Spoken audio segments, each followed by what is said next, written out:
Hello， 大家好，我是可乐。支气管炎就是有炎症，一般分为细菌感染和病毒感染。很多时候因为空气和粉尘的刺激，或是冷热交替等突然的刺激引起气管的痉挛，而引起支气管炎。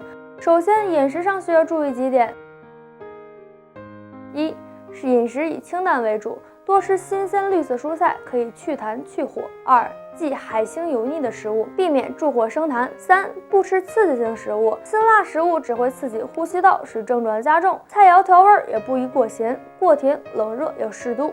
调理支气管问题，推荐一个小妙招：银耳桔梗茶。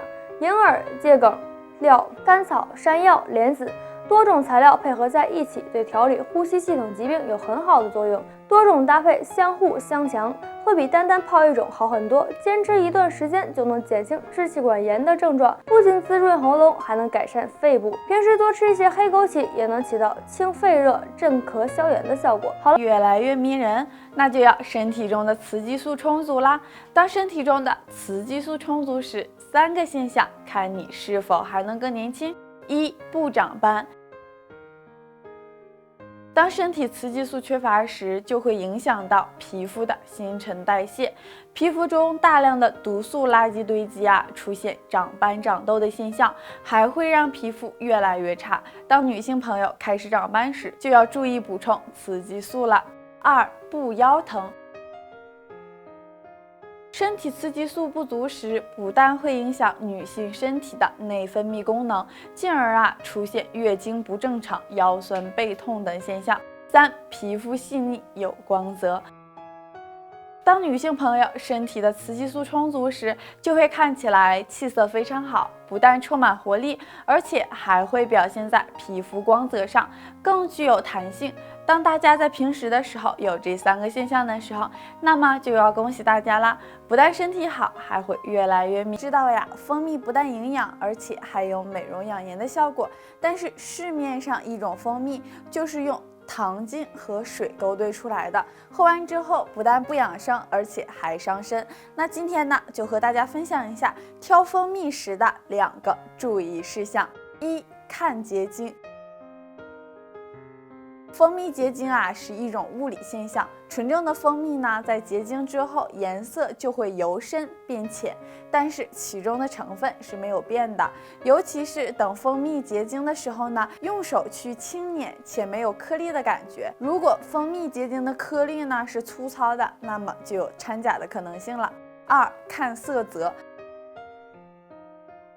纯正的蜂蜜色泽上一般都是浅色的，且光亮透明，而且它的粘稠度呢是适应的。如果出现蜂蜜的光泽暗淡，或者是蜂蜜的液体浑浊，那这样的蜂蜜就是不好的了。大家在平时选蜂蜜的时候就要看看这2，都会感慨为什么有很多人即使到了80岁还会耳聪目明呢？今天就和大家分享一个方法，每天只要甩甩手，通气血，缓解腰酸背疼。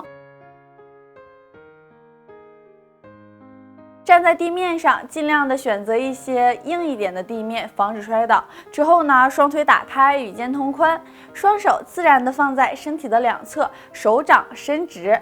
之后我们可以用双手去带动手臂前后的甩动，用3分力气向前，用7分力气向后甩。每当向后甩到第5次的时候呢，要随着手臂下摆，然后膝盖慢慢的向下弯曲，之后手臂还原，双膝伸直，重复这个动作，每天做10分钟就可以啦。大家也可以在熟练之后加长练习的时间，长期坚持，让身体更健康。千滚水不能喝，隔夜茶会致癌，真的是这样吗？今天呢，就和大家分享一下，这么多年来隔夜茶一直背的这个黑锅有道理吗？一、隔夜茶有大量的亚硝酸盐。经过检查一杯茶叶的亚硝酸盐含量呢是极低的，就算是放1夜之后，亚硝酸盐的含量也是比各种腌制食物要少很多的，完全符合饮用的标准。